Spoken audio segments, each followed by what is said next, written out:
جانتے ہو انسان جب گرمی سے بے حال ہوتا ہے تو سب سے پہلے وہ تلاش کرتا ہے ایسی جگہ مل جائے جہاں اسے دھوپ نہ لگے، اسے گرمی نہ لگے۔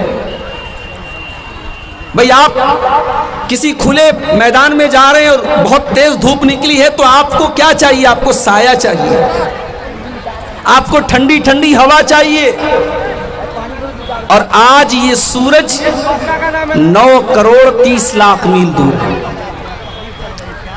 سورج 9 کروڑ 30 لاکھ میل دور ہے، اور اس پر سے گرمی کا یہ عالم ہے کہ کاٹمنڈو جیسے شہر میں جو ٹھنڈا شہر مانا جاتا ہے وہاں پر بھی لوگ دن میں جب چلتے ہیں تو دھوپ زیادہ ہوتی ہے، لوگ ہاتھ میں چھاتا لے کے چلتے ہیں، گاڑی میں چلتے ہیں، اے سی میں چلتے ہیں، گرمی ہم سے برداشت نہیں ہوتی میرے بھائیوں۔ قیامت کے دن سورج 9 کروڑ 30 لاکھ میل کی دوری پر نہ ہوگا بلکہ 1 میل کی دوری پر ہوگا۔ پسینے سے لوگ اس قدر بے حال ہوں گے، کوئی اپنے ٹخنے تک، کوئی گھٹنے تک، کوئی کمر تک، کوئی پورا کا پورا پسینے میں ڈوبا ہوا ہوگا۔ قیامت کے دن کی اس گرمی کے عالم میں اللہ کے پیارے نبی فرماتے ہیں سبعۃ یظلھم اللہ فی ظلہ یوم لا ظل الا ظلہ۔ قیامت کے دن 7 لوگ ایسے ہوں گے جن کو اللہ تعالیٰ اپنے عرش کا سایہ عطا فرمائے گا۔ جس دن اللہ کے سائے کے علاوہ کوئی سایہ نہ ہوگا، اس دن اللہ تعالیٰ اپنے ان 7 بندوں کو اپنا سایہ عطا فرمائے گا۔ ان 7 بندوں میں ایک وہ انسان بھی ہوگا، فرمایا شاب نشا فی عبادت اللہ، وہ نوجوان جس کی جوانی اللہ کی عبادت میں گزری ہو، جس نے جوانی میں عبادت کر کے اللہ کو راضی کیا ہو۔ یا عبادت کون کر رہا ہے؟ یہاں تو ہمارے نوجوانوں کی راتیں حرام چیزوں میں گزر رہی ہیں۔ کتنے نوجوان ہیں رات میں بیٹھ کر کے موبائل پر گندی چیزیں دیکھنا، غیر محرم لڑکیوں سے چیٹنگ کرنا، موبائل کا ناجائز استعمال کرنا ان کا شیوا بن چکا ہے، ان کی زندگی کا حصہ بن چکا ہے۔ شراب و شباب ان کی زندگی کا حصہ بن چکا ہے۔ میرے بھائیوں یاد رکھو، یہ وہ گناہ جو آپ راتوں میں کمرے بند کر کے اپنے بیڈ روم میں بیٹھ کر کے کرتے ہیں، ان گناہوں سے میرے بھائیوں ہمیں اور آپ کو ڈرنا چاہیے۔ انسان اگر پبلک کے سامنے، لوگوں کے سامنے بڑا نیک ہے، بڑا متقی ہے، بڑا پرہیزگار ہے، لیکن اکیلے میں اور تنہائی میں اگر وہ گناہ کے کام کرتا ہے تو یہ بہت خطرناک بات ہے، اور ایسے انسان کی نیکیاں قیامت کے دن اس کے منہ پر مار دی جائیں۔ اور اہل حدیث کا اسٹیج ہے، بغیر دلیل کے یہاں کوئی بات نہیں کہی جاتی۔ آئیے میں دلیل آپ کو سنا دیتا ہوں۔ ابن ماجہ کی صحیح روایت ہے، اللہ کے پیارے نبی صلی اللہ علیہ وسلم حضرت ثوبان رضی اللہ تعالیٰ عنہ سے فرماتے ہیں اے ثوبان لَعَالَمَنَّ أَقْوَامًا مِّنْ أُمَّتِي يَأْتُونَ يَوْمَ الْقِيَامَةِ، اے ثوبان قیامت کے دن کچھ ایسے بھی لوگ میری امت کے آئیں گے جو پہاڑوں کے برابر نیکی لے کر کے آئیں گے، پہاڑوں کے برابر وہ نیکی لے کر کے آئیں گے، فَيَجْعَلُ اللَّهُ عَزَّ وَجَلَّ هَبَاءً مَّنثُورًا، اللہ تعالیٰ ان کی نیکیوں کو برباد کر دے گا، ان کی نیکیوں کو اڑا دے گا، ان کی نیکیوں کو گرد و غبار میں تبدیل کر دے گا۔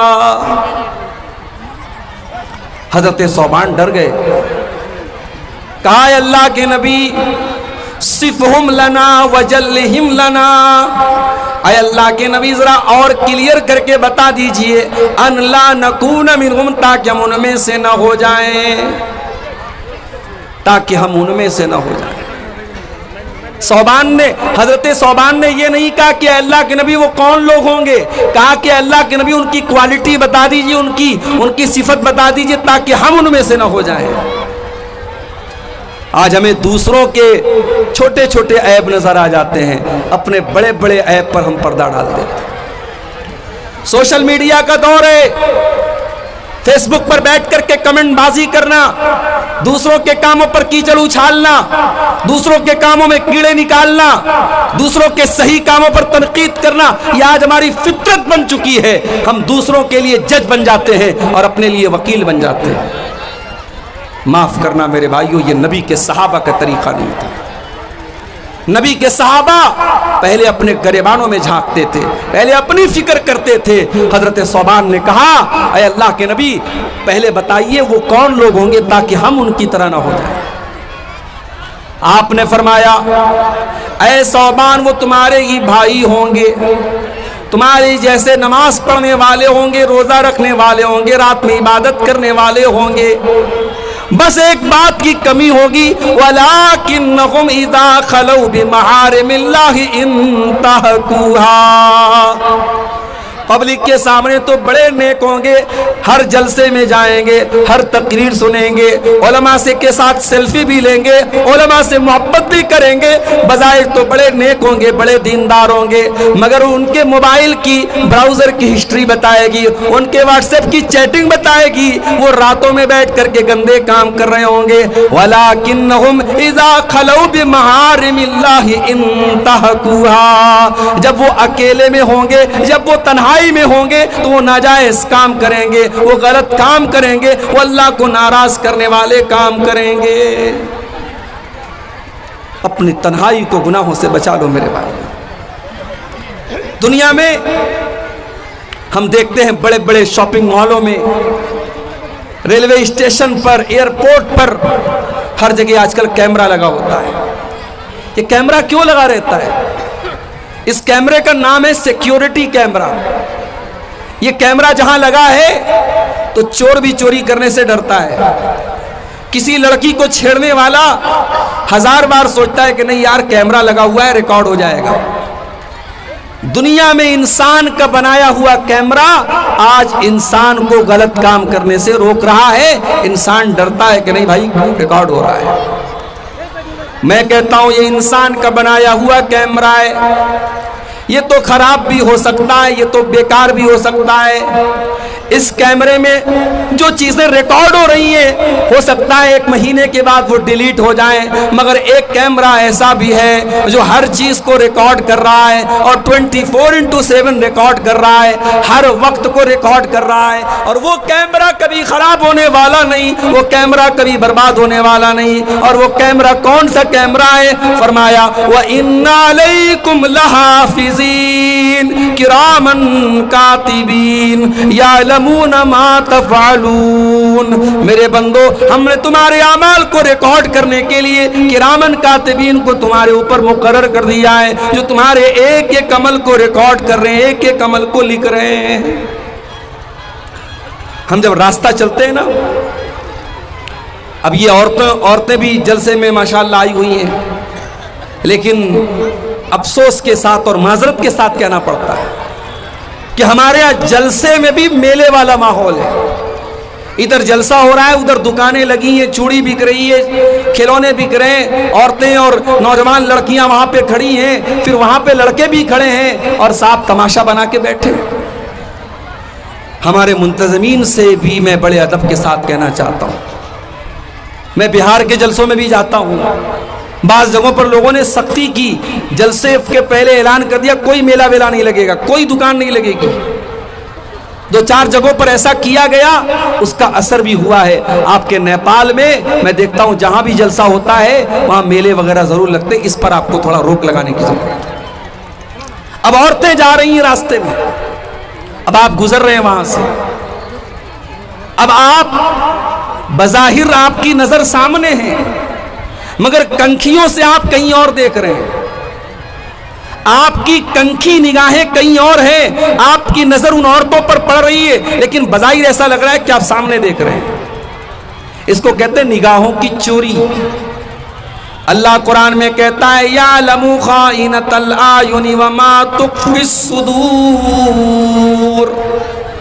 اللہ کا کیمرہ اتنا شاندار ہے، اللہ کا کیمرہ تو یہ بھی دیکھ رہا ہے کہ تمہاری نظر کہاں پڑ رہی ہے، تم آنکھوں کی چوری کرتے ہو تو اللہ اس کو بھی جانتا ہے۔ وما تخفی الصدور، تمہارے سینے میں کیا چل رہا ہے اللہ کو وہ بھی پتا ہے، تمہارے دل میں کیا چل رہا ہے، تمہارے دماغ میں کیا چل رہا ہے اللہ کو وہ بھی معلوم ہے۔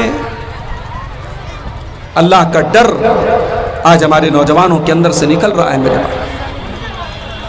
ہمارے نوجوان آج بڑی تعداد میں شرک کر رہے ہیں، غیر اللہ کے آگے سر جھکا رہے ہیں۔ کتنی ہماری عورتیں ہیں، بچہ بیمار ہو گیا، کسی ڈھونگی بابا کے پاس، کسی اوجھا کے پاس، کسی شرکیہ منتر پڑھنے والے کے پاس جا کر کے اپنے بچے کو دم کروا رہی ہیں، بچے کے گلے میں تعویذ ڈلوا رہی ہیں۔ آج مسلمان کے گھر میں شرک ہو رہا ہے، اس سے بڑا پاپ کوئی اور نہیں ہو سکتا میرے بھائی۔ دنیا کا سب سے بڑا پاپ شرک ہے، اور آج ہمارے مردوں کے اندر بھی اور عورتوں کے اندر بھی شرک ہو رہا ہے۔ اور یہ پیشن گوئی اللہ کے نبی نے بیان کی تھی کہ میری امت کے اندر ایسے حالات بھی آئیں گے، میری امت کے اندر شرک کیا جائے گا۔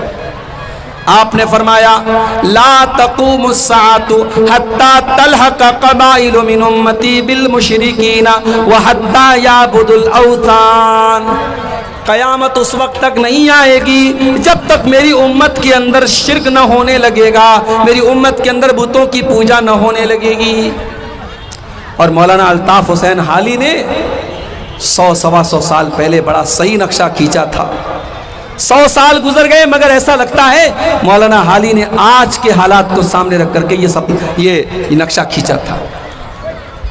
بہت سارے کام ہمارے غیر مسلم بھائی کرتے ہیں، ان کے مندروں میں ہوتا ہے، ان کے عبادت گاہوں میں ہوتا ہے، ہم کہتے ہیں صاحب یہ غلط ہو رہا ہے، شرک ہو رہا ہے، اور وہی کام مسلمان مزاروں پہ جا کے کرتا ہے اور قبروں پہ جا کے کرتا ہے، اس کو صحیح کہتا ہے۔ مولانا حالی کہتے ہیں کرے غیر گربت کی پوجا تو کافر، کواکب میں مانے کرشمہ تو کافر، جھکے آگ پر بہر سجدہ تو کافر، جو ٹھہرائے بیٹا خدا کا تو کافر، مگر مومنوں پر کشادہ ہے راہیں، پرستش کرے شوق سے جس کی چاہیں، نبی کو جو چاہیں خدا کر دکھائیں، اماموں کا رتبہ نبی سے بڑھائیں، مزاروں پہ جا جا کے نظریں چڑھائیں، شہیدوں سے جا جا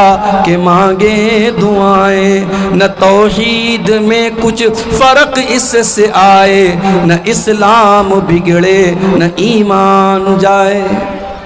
مسلمان کے گھر میں آج شرک ہو رہا ہے۔ میرے بھائیوں، سب سے پہلے اپنے گھروں کو شرک سے پاک کرو۔ میں کہتا ہوں ہمیں اگر اپنے پریوار سے محبت ہے، اپنے بیوی بچوں سے محبت ہے، کیا ہم کبھی گوارا کریں گے کہ ہم تو جنت میں چلے جائیں اور ہمارے بیوی بچے جہنم کی آگ میں چلے جائیں؟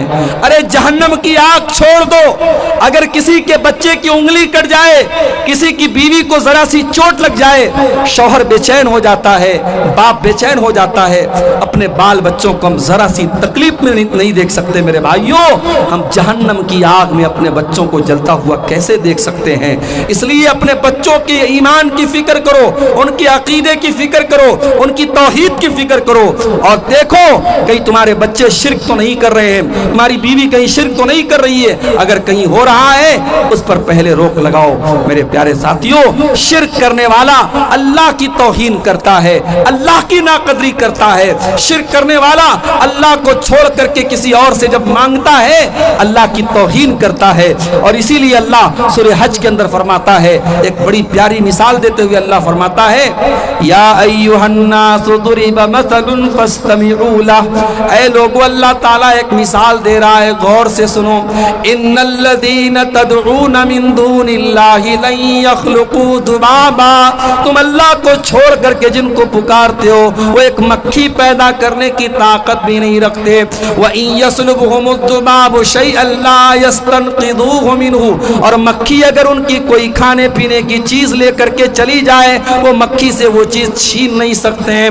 ضعف الطالب والمطلوب، مانگنے والا بھی کمزور ہے اور جس سے مانگا جا رہا ہے وہ بھی کمزور ہے۔ کمزور سے مانگ رہا ہے، بندہ بندے سے مانگ رہا ہے۔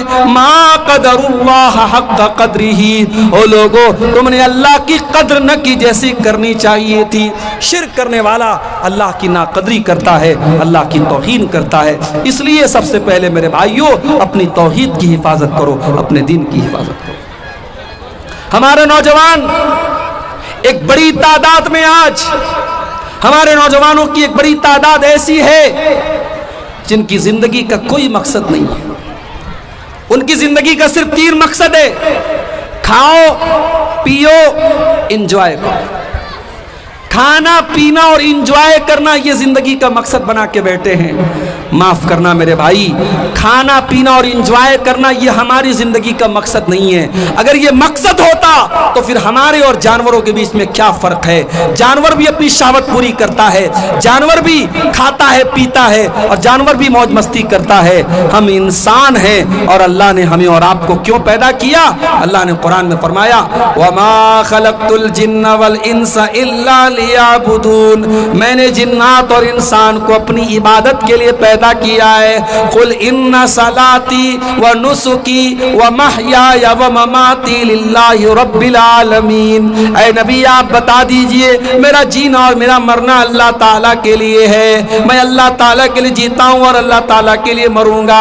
میری نماز اللہ تعالیٰ کے لیے، میری قربانی اللہ تعالیٰ کے لیے. میرے بھائیوں، ہماری زندگی کا مقصد اللہ کو راضی کرنا ہے، اور اگر یہ مقصد ہم پورا نہیں کر رہے ہیں تو معاف کیجئے گا ہماری زندگی بیکار ہے.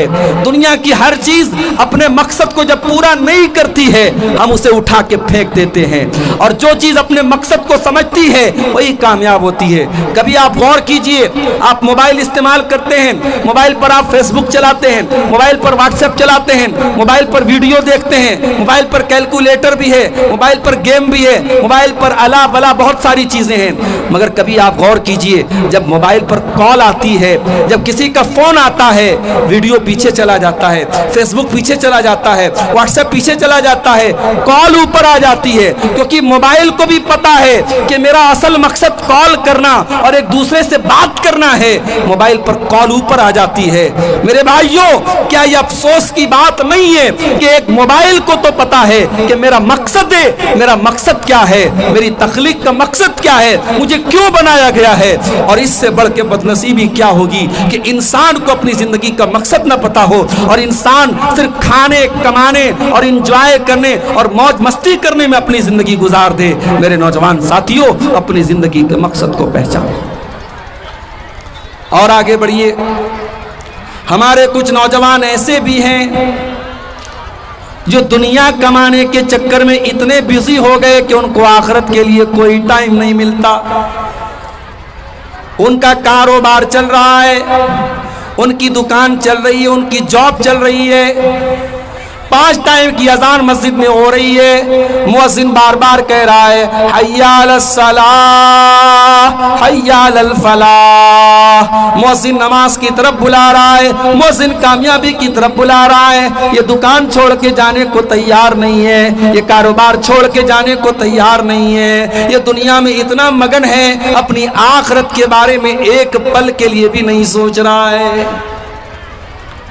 میرے پیارے بھائیو، اللہ کے نیک بندے وہ ہوتے ہیں جو کاروبار بھی کرتے ہیں، جو تجارت بھی کرتے ہیں، جو اپنی دنیا کے لیے فکر کرتے ہیں، لیکن آخرت کو سب سے اوپر رکھتے ہیں. اللہ نے قرآن میں فرمایا رجال لا تلہیہم تجارت ولا بیع عن ذکر اللہ.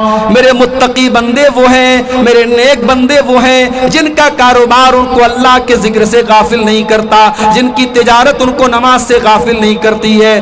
یخافون یوما تتقلب فیہ القلوب والابصار. وہ قیامت کے دن سے ڈرتے ہیں، وہ اس دن سے ڈرتے ہیں جس دن کلیجے ہل جائیں گے، جس دن آنکھیں اپنی جگہ سے ہٹ جائیں گی اور دل اپنی جگہ سے ہٹ جائیں گے. قیامت کے دن کا ڈر اگر دل میں ہوگا میرے بھائیوں، انسان آخرت کی فکر کرے گا. انسان دنیا کے لیے دنیا کے اندر اتنا ڈوب نہیں جائے گا کہ آخرت کو بھول جائے. آج افسوس کی بات ہے، ہمارے بہت سارے نوجوان ایسے ہیں، ان کے پاس دنیا کی بڑی نالج ہے. ان سے آپ پالیٹکس کی بات کر لو، بڑی نالج ہے. دنیا کی باتیں پوچھ لو، بڑی نالج ہے. کرکٹ کے بارے میں پوچھ لو، بہت جانکاری ہے. بالی ووڈ کی فلموں کے بارے میں پوچھ لو، بہت جانکاری ہے. مگر نماز کا طریقہ پوچھ لو، نہیں معلوم. کتنے نوجوان ایسے ہیں باپ مر جائے، باپ کے جنازے پر کھڑے ہو کر کے جنازے کی نماز پڑھنے کا طریقہ بھی ان کو نہیں آتا ہے، ان کو جنازے کی دعائیں بھی نہیں آتی ہے. میرے پیارے ساتھیوں، اس سے بڑھ کے بدنصیبی کیا ہو سکتی ہے؟ ایک مسلمان اس قدر دین سے دور ہو، اسے اپنے دین کا بیسک علم بھی نہ ہو، اس سے بڑھ کے بدنصیبی کیا ہو سکتی ہے؟ اللہ قرآن میں کہتا ہے یعلمون ظاہرا من الحیات الدنیا وہم عن الآخرۃ ہم غافلون۔ کچھ لوگ ایسے ہوتے ہیں جو دنیا کے بڑے جانکار ہوتے ہیں، دنیا کی بڑی نالج ان کے پاس ہوتی ہے، لیکن آخرت سے بالکل دور ہوتے ہیں، بالکل غافل ہوتے ہیں۔ اور آگے بڑھیے، ہمارے نوجوانوں میں ایک بڑی تعداد ایسے نوجوانوں کی بھی ہے جو زناکاری اور بدکاری کی گندگی میں ملوث ہے۔ اور میں نیپال کی سرزمین پر بیٹھ کر بہت اعتماد کے ساتھ یہ بات کر رہا ہوں کہ آج ہمارے نوجوان لڑکے اور لڑکیوں کو زناکاری اور بدکاری کے گڈھے کی طرف لے کے جایا جا رہا ہے۔ میرے پیارے نوجوان ساتھیوں، اگر اپنے نبی سے محبت کرتے ہو، اگر اپنے نبی سے پیار کرتے ہو، تو آپ کے پیارے نبی نے دو چیزوں کی گارنٹی آپ سے مانگی ہے، اور اس گارنٹی کو اگر آپ نے پورا کر دیا تو جنت کی گارنٹی دی ہے۔ اللہ کے پیارے نبی کیا فرماتے ہیں؟ من یضمن لی ما بین لحیہ وما بین رجلیہ اضمن لہ الجنہ۔ جو مجھے اپنی زبان کی گارنٹی دے دے اور جو مجھے اپنی شرمگاہ کی گارنٹی دے دے، میں اسے جنت کی گارنٹی دیتا ہوں۔ اور اللہ کے نبی کو معلوم تھا کہ جب ایک نوجوان جوانی کی دہلیز پر پہنچتا ہے تو اس کے جسم کے اندر ہونے والی تبدیلیاں یہ تقاضا کرتی ہیں کہ اس کی اس خواہش کو پورا کیا جائے، اور اس خواہش کو پورا کرنے کے لیے اسلام نے نکاح کا سسٹم رکھا ہے۔ اسی لیے اللہ کے نبی نے نوجوانوں کو خطاب کرتے ہوئے فرمایا یا معاشر الشباب من استطاع منکم الباۃ فلیتزوج۔ اے نوجوانوں، جب تم شادی کے قابل ہو جاؤ، جب تم شادی کی ذمہ داری اٹھانے کے قابل ہو جاؤ تو تم نکاح کر لو۔ جب تم شادی کر لو گے، جب تم نکاح کر لو گے، فَإِنَّهُ أَغَضُّ لِلْبَصَرِ وَأَحْسَنُ لِلْفَرْجِ، تو تمہاری آنکھیں جھک جائیں گی اور تمہاری شرمگاہ کی حفاظت ہو جائے گی۔ یہ بہت بڑی بات ہے۔ ایک انسان اگر شادی کے قابل ہو گیا، شادی کی ذمہ داری اٹھانے کے لائق ہو گیا، تو اس کی شرمگاہ کی حفاظت کیسے ہوگی؟ شادی کر کے ہوگی۔ بھئی ہمیں بھوک لگی ہے، ہمیں کھانا چاہیے، تو آپ ہمارے سامنے بہترین سے بہترین چیزیں لا کے دے دیں، جب تک ہماری بھوک نہ مٹے گی ہمارا پیٹ نہ بھرے گا۔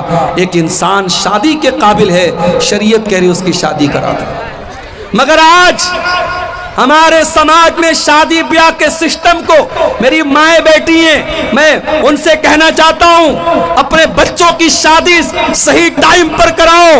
یہ صحابہ کا دور نہیں ہے، یہ نبی کا دور نہیں ہے، یہ فتنوں کا دور ہے، یہ گندگی کا دور ہے، یہ زناکاری کا دور ہے۔ اپنے بچوں اور بچیوں کو اگر گندگی سے بچانا ہے، ان کی صحیح ٹائم پر شادی کرو، اور شادی کو آسان کرو۔ یہ جہیز کی رسم، یہ ہلدی کی رسم، یہ کی رسم، یہ بارات کی رسم، یہ لمبے چوڑے خرچ کی رسم، ایک دن کی خوشی کے لیے لاکھوں خرچ کرنے کی رسم، یا لڑکی کا باپ اپنی لڑکی کی شادی کرنے کے لیے زمین جائیداد بیچ دیتا ہے، بینک سے لون لے کر کے شادی کرتا ہے، اور اپنے آپ کو ہم اہل حدیث بھی بولتے ہیں اور قرآن و حدیث پر چلنے کا دعویٰ بھی کرتے ہیں۔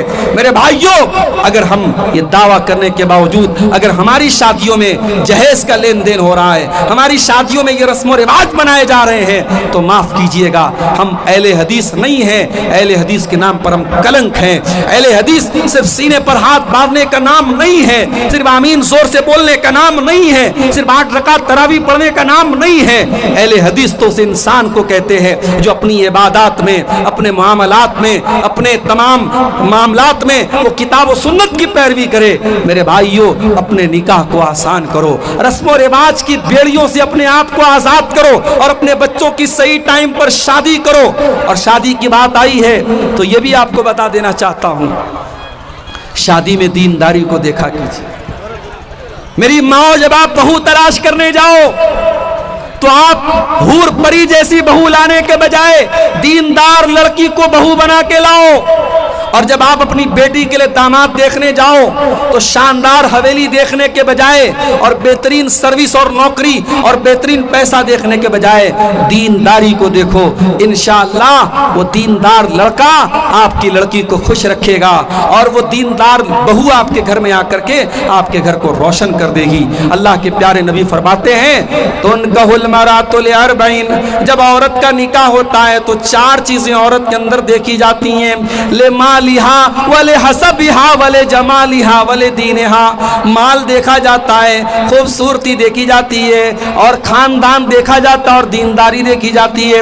آپ نے فرمایا فاظفر بذات الدین تربت یداک، دیندار عورت کو اپنے گھر میں لے کے آ جاؤ، کامیاب ہو جاؤ گے. دیندار عورت جب گھر میں آئے گی ساس کو ماں کا درجہ دے گی، سسر کو باپ کا درجہ دے گی، شوہر کی خدمت کرے گی، اپنے بچوں کی صحیح تربیت کرے گی اور خوبصورتی اور آپ نے رنگ روپ دیکھا ہوگا. گھر میں آ کر کے وہ گھر کا ماحول خراب کر ڈالے گی، شوہر کو برباد کر ڈالے گی، بچوں کی نہ صحیح تربیت کرے گی نہ گھر کے اندر دینداری پیدا کرے گی. میرے پیارے بھائیوں، گھر کے اندر دیندار عورت کو آپ نکاح کر کے لائیے.